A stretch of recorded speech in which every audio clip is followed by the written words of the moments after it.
ఈ యొక్క SC reservation వర్గీకరణలో వీటి మీద అధ్యయనం చేసి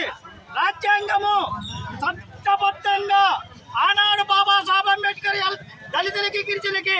చట్టపరంగా రాసి పెట్టారు అని ఒక అత్యున్నతమైన సుప్రీంకోర్టు న్యాయమూర్తులు సీనియర్ న్యాయమూర్తులు ఏనాడో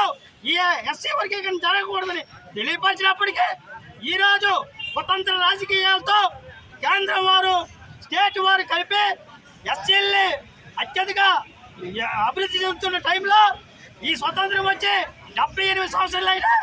దళితులు అభివృద్ధి కాకపోయినా అభివృద్ధి చెందుతున్నారని కక్షతో ఈరోజు ఒక ఎస్సీ కానీ ఒక ఎస్టీ కానీ ఉన్నతమైన అధిక నాయకులు కానీ సలహా తీసుకోకుండా మేధావులు సలహా తీసుకోకుండా అత్యున్నతమైన న్యాయమూర్తులు ఎస్సీ ఎస్టీలు సలహా తీసుకోకుండా మా జాతులకి అతర కులాల వారు మాకు అన్యాయం చేశారు కాబట్టి ఈ ఎస్సీ వర్గీకరణ మేము ఖండిస్తున్నాం. ఈ ఎస్సీ వర్గీకరణ మళ్ళీ మాకు అనుకూలంగా వచ్చినంత వరకు పోరాటం కొనసాగుతూనే ఉంటుంది. జై బాలమా అన్నాడు.